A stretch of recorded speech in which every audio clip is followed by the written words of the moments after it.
여러분들은 미국에서 토크쇼의 여왕 오프라 윈프리를 잘 아실 것입니다. 시사 타임이 뽑은 20세기 인물 중에 이제 선정이 되기도 했던 그런 분이십니다. 또 미국인들이 가장 존경하는 사람으로 이 언제 순위인지 모르겠지만 3위에 뽑히기도 했던 많은 미국 분들의 사랑과 존경을 받는 그런 여자분이십니다. 이분이 1년에 돈을 한 3억 5천만 불 정도를 번다고 합니다. 매년 3억 5천만 불. 3억 5천만 불이 어느 정도인지 여러분들 짐작이 가십니까? 한국 돈으로 한 4천억 정도 되는 어마어마한 돈인데요. 이분이 돈을 그렇게 많이 벌지만 또 번 돈 가운데 또 상당수를 또 가난한 자를 위해서, 이웃의 소외된 자를 위해서 또 사용하는 사람으로, 그래서 또 더 많은 사랑과 존경을 받는 그런 분이기도 합니다. 오프라 윈프리가 자신의 토크쇼에서도 밝혔듯이 이 분은 상당히 어두운 아주 비참한 그 과거를, 유년 시절을 겪었던 그런 분이기도 합니다. 그분의 스토리를 아마 여러분들도 많이 알고 계시겠지만 간단히 소개해 보면 결혼하지 않는 부모 사이에서 태어났습니다. 그리고 9살 때부터 친척들로부터 성적인 그런 학대를 받으면서 살았고 14살 때 출산의 경험이 있습니다. 미혼모가 되었습니다. 14살에 미혼모가 되어갖고 또 그렇게 태어난 아기가 2주 만에 또 죽게 되었습니다. 그때 굉장히 큰 충격을 받고 어린 시절 참 방황을 많이 했다고 합니다.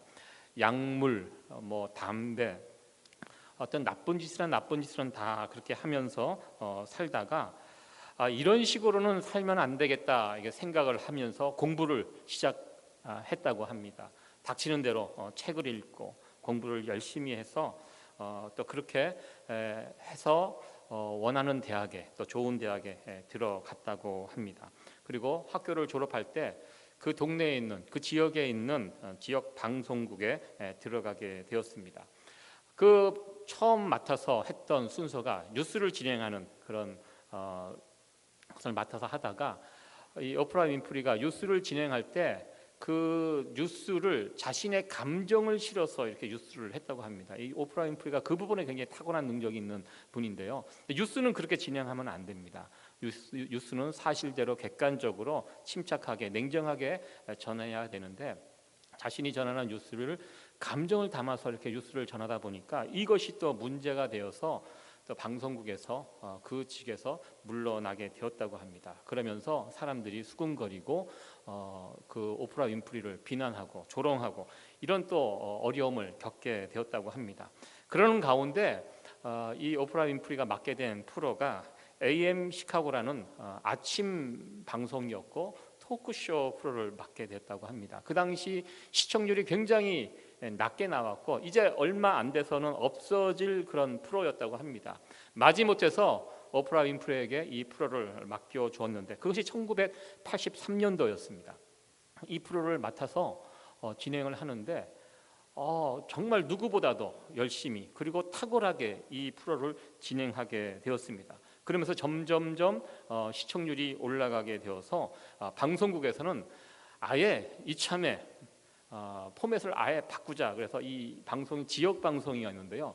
전국 방송으로 이렇게 바꾸고 그리고 오프라 윈프리 쇼, 우리가 잘 알고 있는 이 쇼로 이름을 바꾸고 1986년도부터 이 쇼를 다시 진행하게 했다고 합니다. 그러면서 이 쇼가 미국 사람들에게 엄청난 사랑을 받으면서 이 시청률이 막 올라가기 시작하면서 그 당시 가장 시청률이 높았던 필 도나우 쇼를 역전하게 됩니다. 그러면서 사랑과 인기와 명성을 한꺼번에 얻게 되었던 그런 귀한 프로가 되었습니다.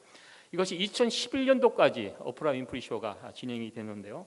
25년 동안 5,000회가 방송이 되었고 미국 내 시청자 수가 2,200만 명이었다고 합니다. 그리고 이 프로는 140개국의 방송이 동시에 되었고 일일 시청자 수가 700만 명이나 되는 지금도 깨지기 어려운 그런 기록을 가지고 있는 귀한 프로가 되었습니다. 미국 여성으로 특별히 미국에 사는 흑인 여성으로 이렇게 큰 성공을 거둔 여인은 없다고 합니다. 지금도 가장 돈을 많이 버는 여성 하면 이 여인이 계속 뽑히게 되었고요. 또 특별히 이 오프라 윈프리가 많은 사람들에게 사랑과 존경을 받는 이유는 이 여인의 어두운 과거 때문에 있습니다. 그 힘들고 어려운 비참한 그 과거를 딛고 일어서서 만들어낸 성공이었기 때문에 많은 사람들에게 감동과 도전을 주고 있습니다.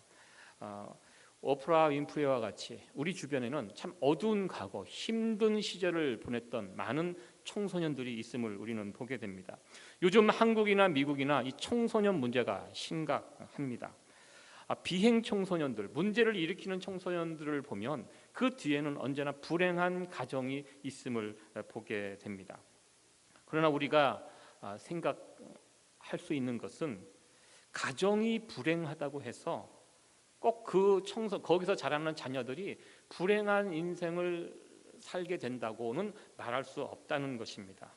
사람은 특별한 존재이기 때문에 입력한 대로 그 미래가 예측이 될 수 없는 것이 바로 인간이기 때문입니다. 원인과 결과가 다르게 나타날 수 있다는 것입니다. 또 다른 그 또래의 다른 학생들보다 불행한 가정 형편이지만 그것을 핑계로 무너지지 않고 또 충분히 잘못된 길로 갈 수 있었지만 그러지 않고 그것을 극복하고 그 힘든 환경을 이겨낸 훌륭한 청소년들이 많이 있다는 것입니다. 그래서 요즘은 한국의 대학들이 학생들을 뽑을 때 다양한 방법으로 뽑습니다. 물론 공부를 잘하는 학생들을 뽑는데요. 그 외에도 농촌에 있는 학생들을 특별히 뽑기도 하고 특별히 소년 소녀 가장들을 특별한 케이스로 이렇게 뽑아서 학교에 입학시키는 그런 제도가 있는 것을 보게 됩니다. 특별히 어린 나이에 가장이 되어서 소년 소녀 가장이 되어서 가정을 이끌고 가는 그 청소년들 중에는요, 남들이 경험해보지 못했던 그런 인생의 경험들, 그 어려움을 극복했던 그 경험과 능력들이 있기 때문에 학교에서 그런 부분에 주목을 하고 이런 학생들을 잘 길러서 또 미래 사회를 위해서 공헌할 수 있는 인재들로 이렇게 키우려고 하는 학교들이 있는 것을 보게 됩니다. 우리는 부모로서 자녀들에게 가능하면 좋은 환경을 이렇게 제공해 주고 싶어 합니다. 부모로서 할 수만 있다면 그렇게 하려고 합니다. 좋은 환경 가운데 좋은 자녀가 만들어지는 거, 우리가 이렇게 생각할 수 있는데요. 그러나 어떻게 보면 꼭 그렇게만은 되지 않는 것이 우리의 상황인 것을 보게 됩니다.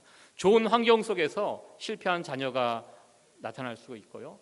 환경은 좋지 못하지만 그러나 그 환경 속에서 그 환경을 이겨내고 좋은 자녀로, 성공한 자녀로 세워지는 자녀들이 있음을 우리는 보게 됩니다. 많은 사람들이 자신에게 주어진 환경의 지배를 받지만 그러나 그 환경을 이겨내는 사람들 또한 있음을 우리는 보게 됩니다. 성경에 나오는 인물 가운데 요셉만큼 이것을 잘 증명하는 사람은 없을 것이라고 생각해 보았습니다.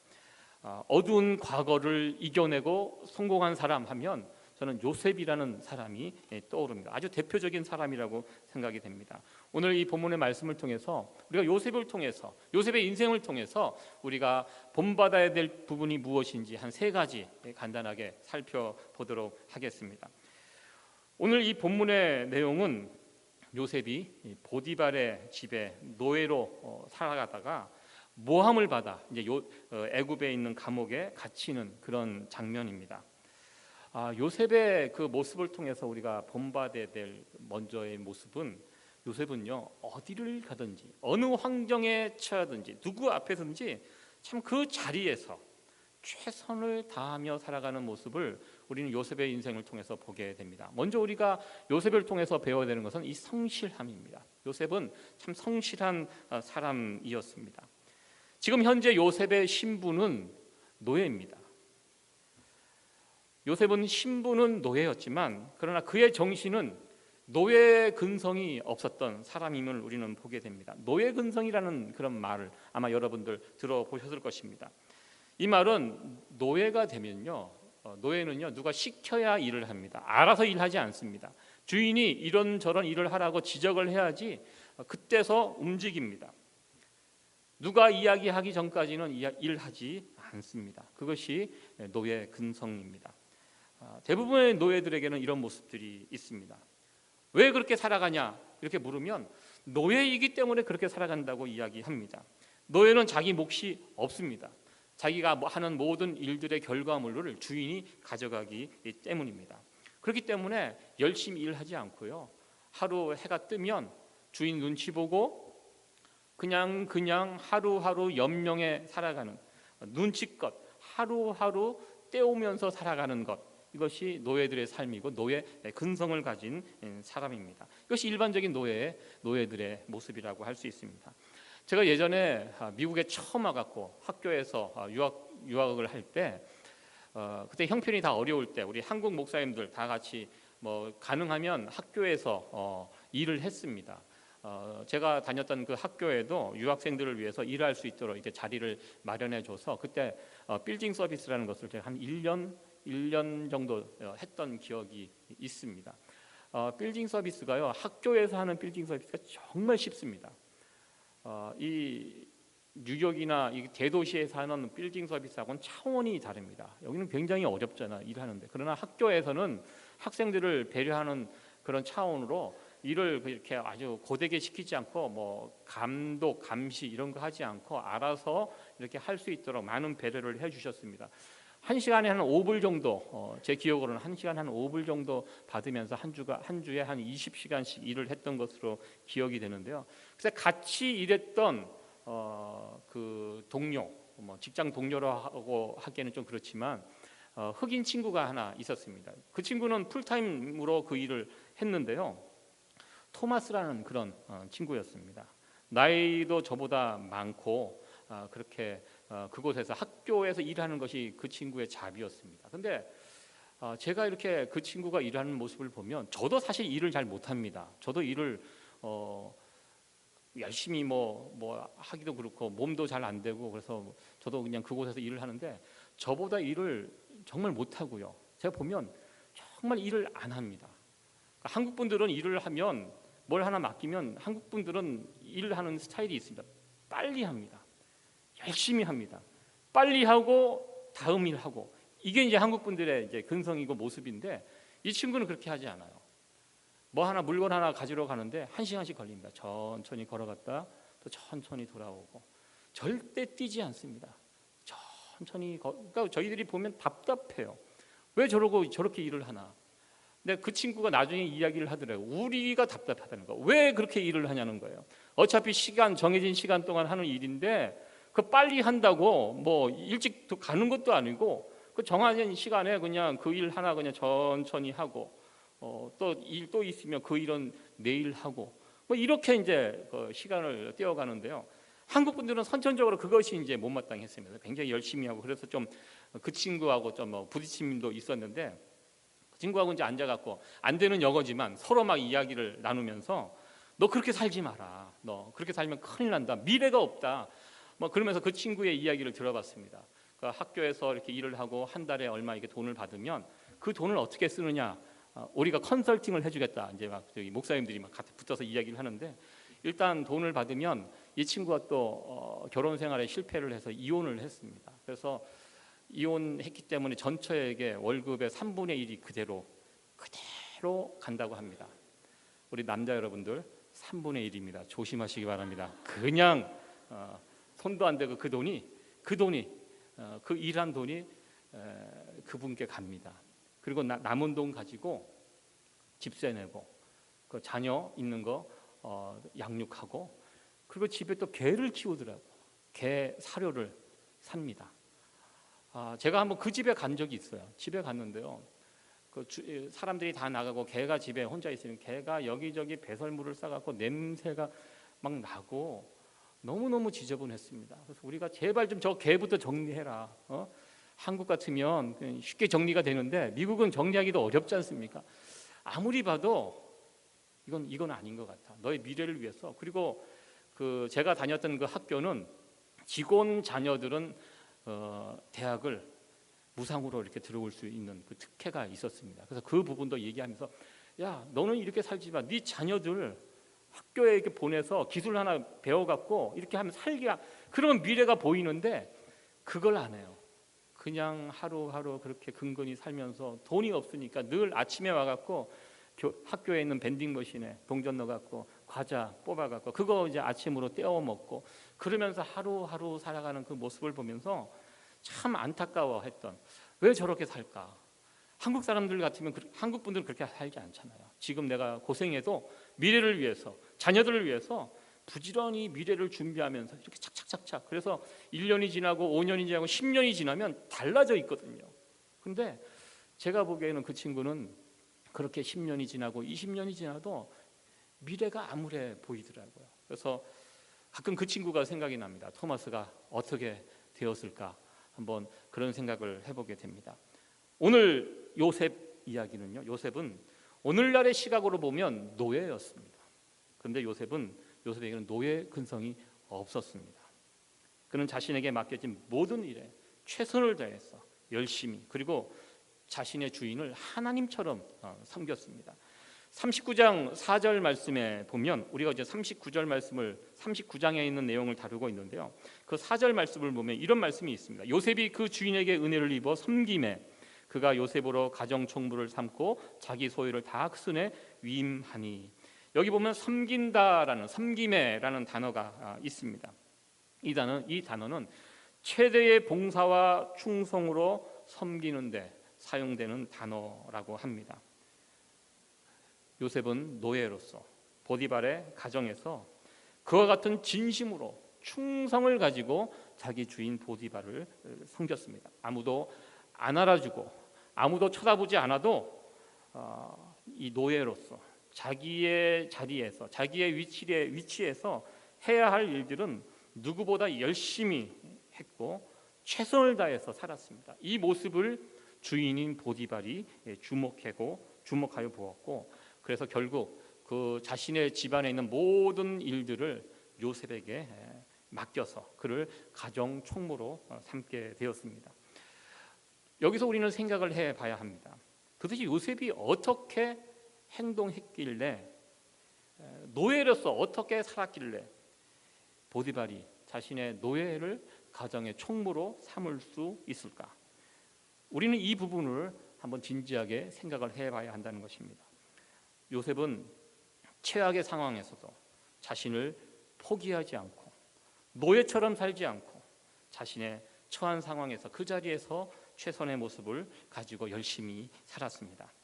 그렇게 살아가는 요셉의 모습을 본 주변 사람들이 요셉을 인정했습니다. 요셉을 만났던 사람들의 고백을 한번 창세기를 통해서 보시기 바랍니다. 다 비슷비슷한 고백을 하고 있습니다. 요셉의 됨됨이를 알게 됩니다. 그래서 이 요셉의 성실성은 요셉이 성공한 자리로 이끌어가는데 중요한 역할을 하고 있음을 우리는 보게 됩니다. 예전에 사람들에게 큰 인기를 끌었던 어느 개그맨이 TV에 나와서 이런저런 자신의 이야기를 하는 것을 본 적이 있습니다. 그때 당시, 지금은 이제 뭐 새로운 개그맨들이 나와서 인기를 차지하고 있지만 제가 그때 당시 오래전에 봤었는데요, 그때 당시 탑을 달리고 있었던 개그맨이었습니다. 여러분들도 알다시피 개그맨들이 똑똑합니다. 머리가 좋습니다. 그리고 대부분 공부를 잘합니다. 그런데 제가 봤던 그 개그맨은 공부를 참 못하는 그런 개그맨이었습니다. 실제로 그 친구가 학교 다닐 때 받았던 성적표를 가지고 왔어요. 거기 보면 그때 전교 학생이 58명이었는데 58명 중에 56등을 했습니다. 저 같으면 그 부끄러워서 찢어버리겠는데 그 친구는 그것을 가지고 와서 보여줘요. 그리고 자기가 반에 58명이 있었는데 56등을 자기가 했습니다. 자기 밑에 있는 57등, 58등이 누구냐면 57등은 축구 선수였고 58등은 아이스하키 선수였다고 합니다. 이 선수들은 그 수업에 안 들어와요. 보통 한국은 그렇거든요. 운동 선수들은 수업에 안 들어오고 그냥 시험 볼 때만 와서 시험 치고 이렇게 갑니다. 그러니까 실질적으로 58명 중에 56등이라는 것은 이게 꼴찌라는 얘기입니다. 자기 밑에 2명 있는데 다 운동 선수들이 반에 없어요. 그런데 언젠가 한번 시험을 봤는데 자기가 57등을 한 적이 있다고 합니다. 그러니까 그 운동 선수들보다 더 밑으로 떨어진 거예요. 그러니까 그때가 자기가 학교 다니면서 제일 힘들었던 때가 그때였다고 이야기합니다. 이렇게 살아도 되나? 자기 옆에 전교 3등 하는 친구가 앉아 있었대요. 그러니까 시험 볼 때 고개를 돌려서 이렇게 보고 쓰면 충분히 이 꼴찌를 벗어날 수 있었지만 자기는 그렇게 하지 않았다고 합니다. 그렇게 해서 꼴찌를 벗어나느니 그냥 당당하게 내 실력대로 시험 보고 그냥 꼴찌 하겠다 이렇게 생각하고 그렇게 살았다고 합니다. 여러분들 한국 학교에서 꼴찌로 살아가는 거 굉장히 고달픕니다. 엄청난 무시를 당하고요, 선생님으로부터 무시당하고 또 학생들로부터 인정도 받지 못합니다. 한국은 공부 잘하는 게 제일 중요합니다. 그래서 저도 학교 다닐 때 보면 공부 잘하는 반에는요 에어컨 틀어줘요. 그리고 공부 좀 못하는 학생들은 그런 반에는 선풍기 돌리고, 그래서 막 항의하면 너네들도 공부 잘해서 에어컨 나오는 반으로 올라오라고 막 거기에 아무런 항의도 못할 정도. 이 공부가 굉장히 중요합니다. 네, 그런 상황에서 꼴찌로 살아간다는 거 굉장히 어려운 상황입니다. 그러나 이 친구는 당당하게 꼴찌하면서 그러면서 학교는 열심히 다녔다고 합니다. 성실하게 다니면서 분명히 나에게도 달란트가 있는데 그것이 무엇일까? 그것을 찾으면서 살았다고 합니다. 그리고 누구보다 밝게 살았고 그래서 참 인간관계가 좋았다고 합니다. 꼴찌였지만 성실한 꼴찌로, 당당한 꼴찌로 그렇게 살았다고 합니다. 저는 그 모습을 보면서 참 멋진 인생을 살았구나 그렇게 또 생각을 해보았습니다. 우리들에게도 좀 이런 모습이 있었으면 좋겠습니다.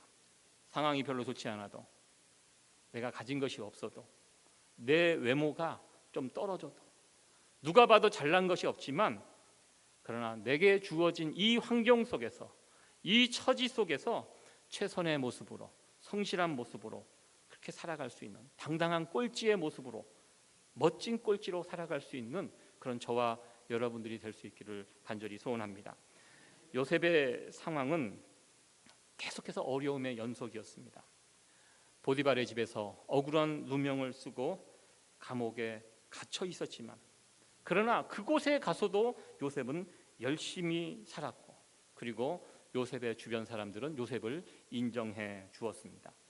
여러분들, 사람의 됨됨이 같이 한 3개월, 6개월, 1년만 이렇게 지내보면 그 사람이 어떤 사람인지 알까요, 모를까요? 압니다.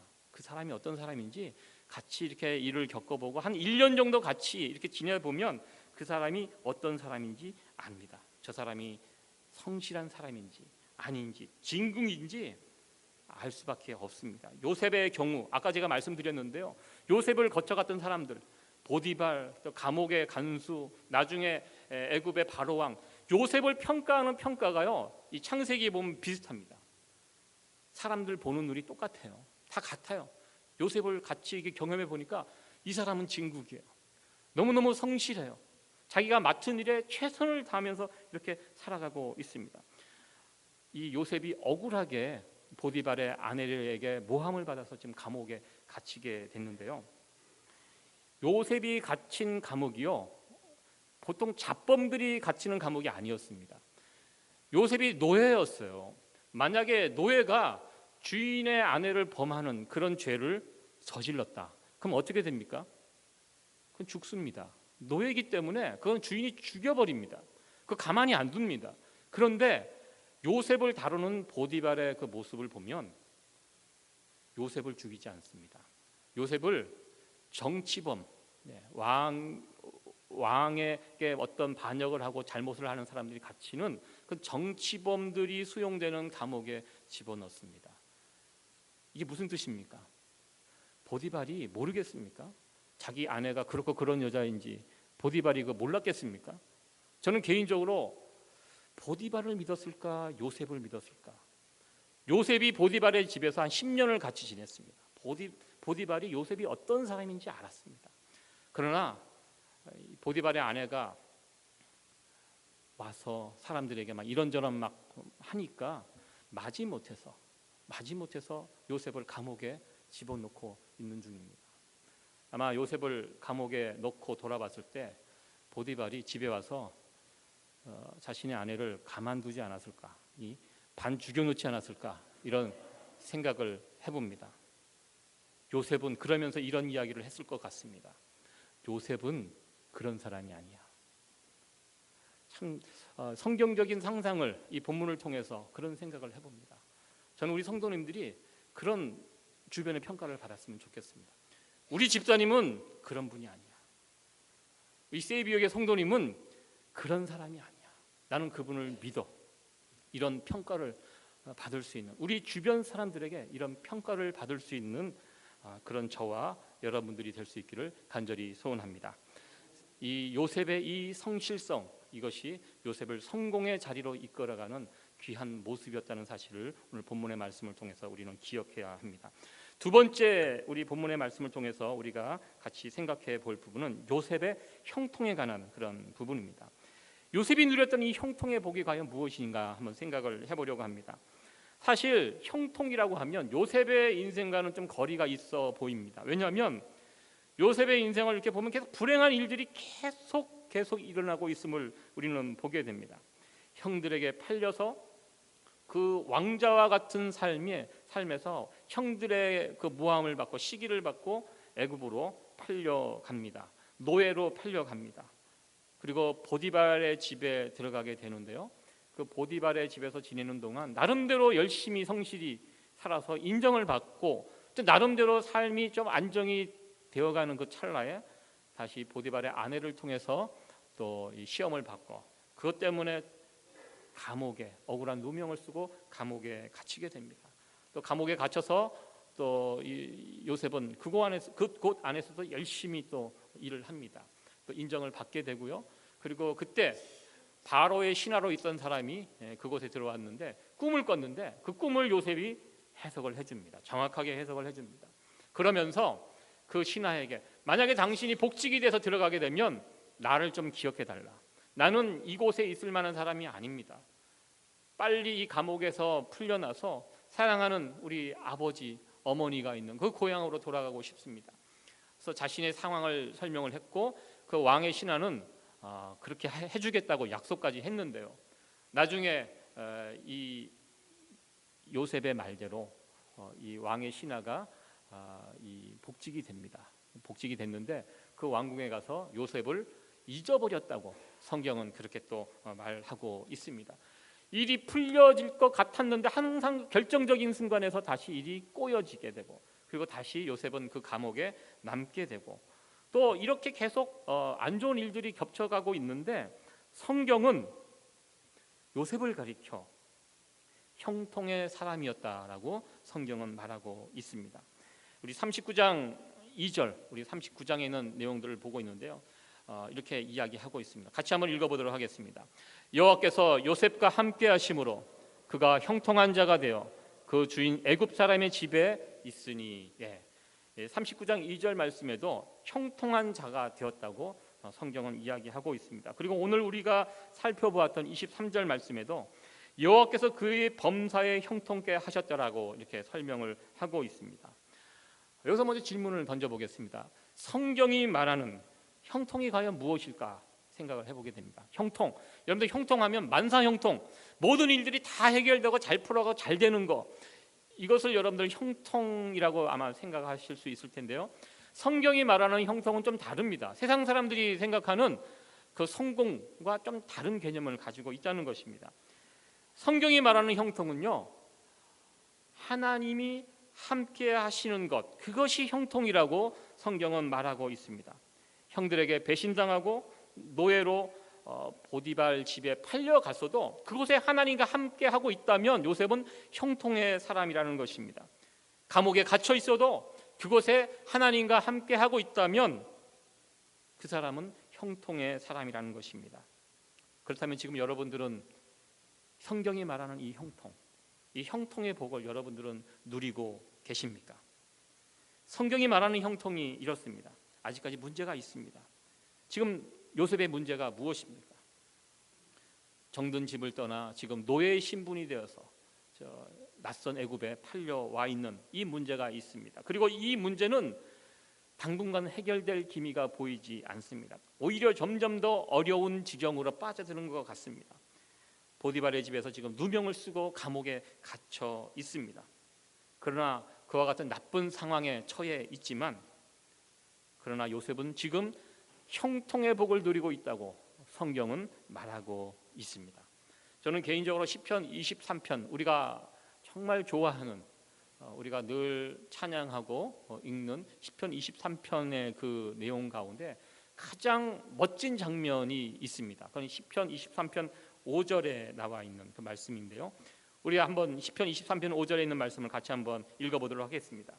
주께서 내 원수의 목전에서 내게 상을 베푸시고 기름으로 내 머리에 바르셨으니 내 잔이 넘치나이다. 저는 시편 23편 가운데 이 5절 말씀이 가장 멋진 장면이라고 생각합니다. 우리와 함께 하시는 하나님이 어떤 분이냐면, 여기 나와 있는 5절에 나와 있는 이런 하나님이시라는 것입니다. 원수가 있습니다. 원수가 될 수도 있고 우리의 문제가, 우리들이 지금 붙들고 있는 문제일 수도 있습니다. 하나님은요, 이 원수를 없앨 수도 있고 멀리 둘 수도 있습니다. 충분히 하실 수 있습니다. 근데 하나님은 이상하게 그렇게는 안 해주시는 것 같아요.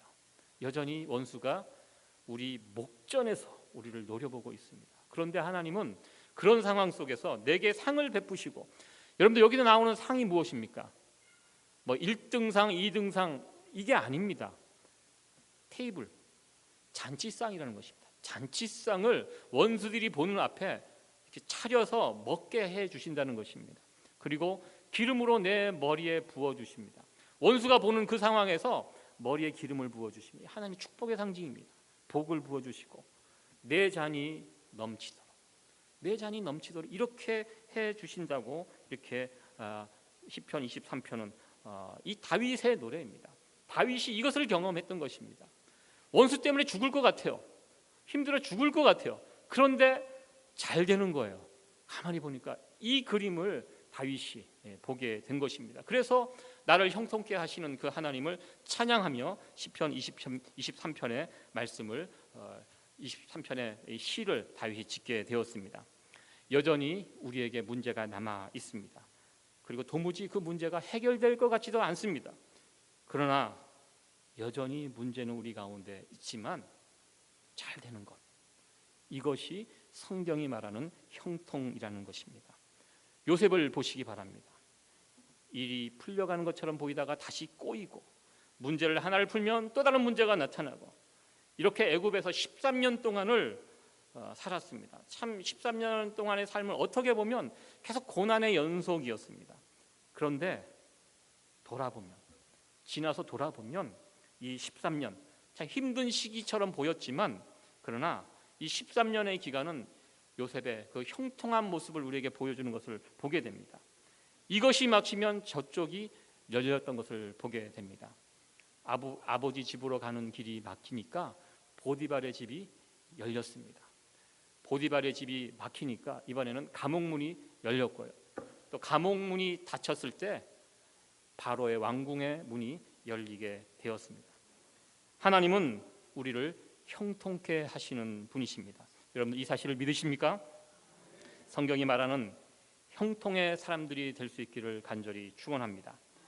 이런저런 문제들이, 원수들이 우리를 삼키려고 달려들지만 그 원수 앞에서 우리에게 상을 베푸시고 머리에 기름을 부으시고 우리의 잔을 넘치게 해주시는 이 하나님의 은혜와 능력을 맛보며 살아갈 수 있는 저와 여러분들 될 수 있기를 간절히 축원합니다.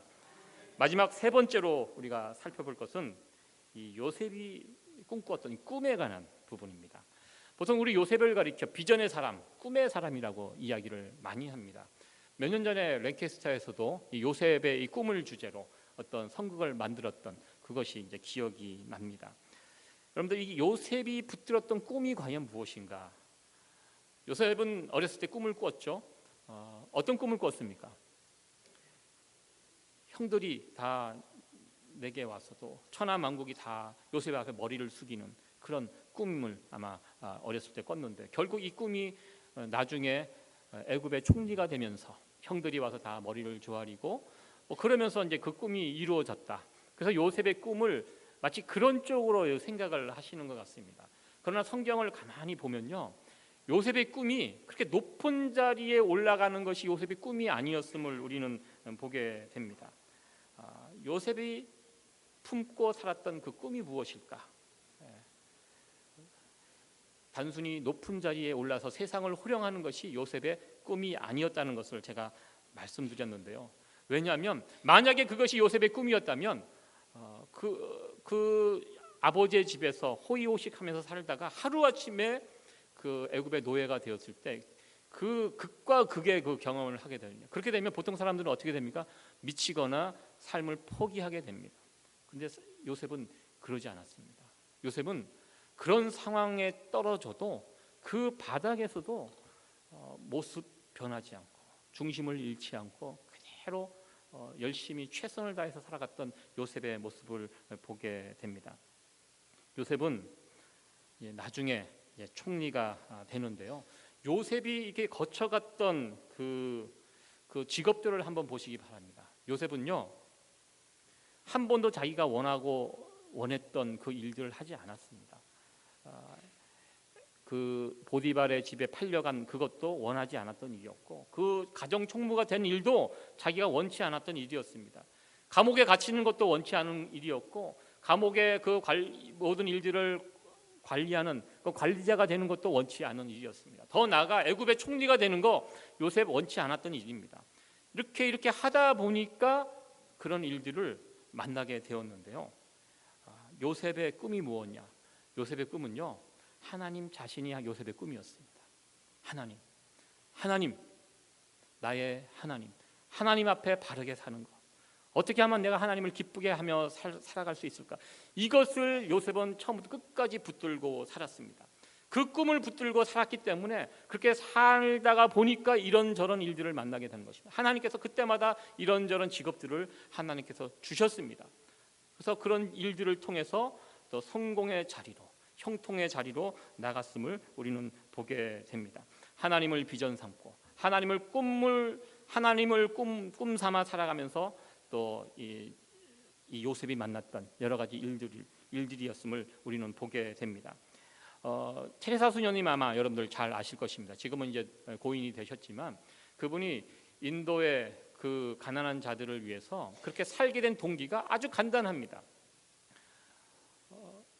여름에 휴가 가셨다가 그곳에 가셨다가 그 캘커타에 있는 그 고아들, 과부들 정말 힘들게 살아가는 그 비참하게 살아가는 그 사람들을 보고 마음이 울컥하시고 그래서 내가 이곳에 남아서 이들을 도와야 되겠다.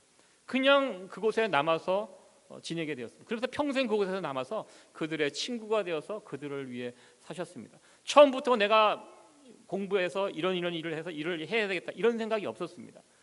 이 테레사 수녀님도 하나님을 비전 삼고 어떻게 하면 내 인생을 하나님을 위해서 살아갈 수 있을까 늘 이 생각을 품고 있다가 그곳에서 만나서 내가 이 일을 해야 되겠다 해서 그곳에 남고 평생을 그렇게 살면서 하나님을 위해서 살았던 분이 이 테레사 수녀님이라고 저는 생각을 해봤습니다. 제가 예전에 한번 언급을 했었는데요. 그 에릭 이글이라는 그 청년 올림픽 선수, 영국 그 선수 이야기를 제가 말씀을 드렸습니다. 그 선수도 그 꿈이 무엇이었냐면 하나님이 그 선수의 꿈이었다는 것입니다. 참 독실한 크리스찬이었습니다. 그렇기 때문에 주일날 100m 결승전이 있는데 나는 뛰지 못하겠다. 난 크리스찬이다. 그 당시 세계 기록 보유자였습니다. 뛰면 금메달, 당연히 금메달 따는 것이며 모든 영국 국민들이 다 그것을 기대하고 있었는데요. 갑자기 뚱딴지같이 나는 크리스찬이기 때문에 이 주일날 예배 드려야 되는데 시간이 겹친다. 이 겹치면 어떻게 해야 됩니까? 예배를 포기하는 게 상식인데 이 사람은 예배를 포기하지 않고 경기를 포기했습니다. 사실 올림픽 선수로 그 대회에 참석을 했잖아요. 그러면 거기에 충실해야 되는 게 상식입니다. 근데 이 선수는 그곳에 가서도 자기는 예배를 포기할 수 없다. 그래서 그 경기를 포기하고 그 예배를 드리러 갔습니다. 영국 국민들이 비난하고 난리가 났습니다. 매국노다. 하나님 그렇게 하나님이 좋으면 왜 그 대표 선수로 나가서 그러고 있느냐. 온갖 악담과 비난을 했는데요. 다 그것을 물리치고 그냥 자기 길을 갔습니다. 그리고 나서 나중에 400m가 나가야 될 선수가 갑자기 부상이 생겨서 대체 자원을 찾다가 누가 나갈까 하다가 이 에릭 이글이라는 선수에게 코치가 자네가 한번 참여를 한번 해주겠나. 사실 100m와 400m는 전혀 다른 종목입니다. 단거리와 중거리는 주법 자체가 다릅니다. 안 됩니다. 그러나 이 선수가 그것을 수락하고 그 400m에 나가서 예선을 통과하고 어떻게 되었습니까? 결승전에서 이 선수가 400m 종이 울리자마자 100m 달리기 속도로 뛰어나갔다고 합니다. 그리고 그 속도 그대로 들어왔습니다. 그래서 금메달을 땄고요. 세계 신기록으로 400m 금메달을 따게 됐습니다. 그러면서 나와서 기자들에게 그런 간증을 했습니다. 200m는 내 힘으로 뛰었고 200m는 하나님께서 하나님의 도움으로 뛰었습니다. 이런 귀한 고백을 했습니다. 사실 이 에릭 이글에게는 올림픽 금메달이 목표가 아니었습니다. 그게 꿈이 아니었습니다. 에릭 이글의 꿈은 하나님이었습니다. 하나님, 내가 어떻게 하면 하나님 앞에 바르게 살 수 있을 것인가, 이것을 자신의 꿈, 비전으로 삼아 살았습니다. 결국 이 선수가 나중에 선수에서 은퇴하고 중국 선교사로 그곳에 또 가서 그곳에서 참 놀라운 선교의 열매들을 거뒀던 것을 우리는 알게 됩니다. 이 올림픽 금메달, 하나님을 비전 삼아 꿈 삼아 살았던 사람에게 이 올림픽 금메달은 마치 그냥 선물에 불과한 그런 것이었습니다. 요셉의 성공도 이와 같았다고 저는 생각해 봅니다. 요셉은 애굽의 총리라는 자리에 관심 없었습니다. 그냥 모든 순간 하나님이 그의 인생의 비전이었고 하나님이 그의 꿈의 중심이었습니다. 하나님만 바라보고 하나님만 의지하고 하나님만 생각하며 살았던 사람이 요셉이었습니다. 만약 그가 높은 자리가 그의 꿈이었다면 이 보디발의 아내가 유혹했을 때 그 유혹을 잘 이용하면 정말 높은 자리에 올라갈 수 있습니다. 쉽게 갈 수 있었습니다. 그러나 요셉은 이 보디발의 아내가 유혹에 들어왔을 때 그것을 단칼에 거절하였습니다. 그때 그 요셉이 했던 고백이 9절 말씀입니다. 같이 한번 읽어보도록 하겠습니다. 그런즉 내가 어찌 이 큰 악을 행하여 하나님께 득죄하리이까. 어느 상황 어느 형편에 처하든지 요셉은 바로 이것을 붙들고 살았습니다. 하나님, 내가 어떻게 하나님을 위해서 살아갈 수 있을까? 하나님의 영광을 가리지 않고 살아갈 수 있을까? 어떻게 살아가는 것이 하나님을 기쁘시게 해드릴까? 이것이 바로 요셉의 꿈이었고 요셉의 비전이었습니다. 하나님은 이런 요셉을 사용하셨고 세계 역사를 움직여 가셨고 또 요셉의 인생을 형통한 인생으로 만들어 가셨습니다. 말씀을 마치도록 하겠습니다. 오늘 말씀을 통해서 형통의 사람 요셉에 대해서 저희들 함께 살펴보았습니다. 성경이 말하는 형통이 무엇입니까? 여전히 문제는 있지만 잘 되는 것이 성경이 말하는 형통이라고 제가 말씀드렸습니다. 원수의 목전에서 그 앞에서 상을 베풀어주고 머리에 기름을 바르고 잔이 넘치게 하는 것, 이것이 성경이 말하는 형통이라고 말씀드렸습니다. 이 형통의 축복이 우리 모두에게 임하기를 간절히 소원합니다. 그러하기 위해서 우리가 요셉처럼 하나님을 비전 삼고 언제 어디서나 어떠한 형편에 처하든지 그 상황 속에서 하나님 앞에서 그리고 사람들 앞에서 최선의 모습으로 성실한 모습으로 살아갈 수 있는, 그래서 하나님이 주시는 형통의 복을 누리며 살아갈 수 있는 저와 여러분들 될 수 있기를 간절히 소원합니다. 네, 기도하시겠습니다.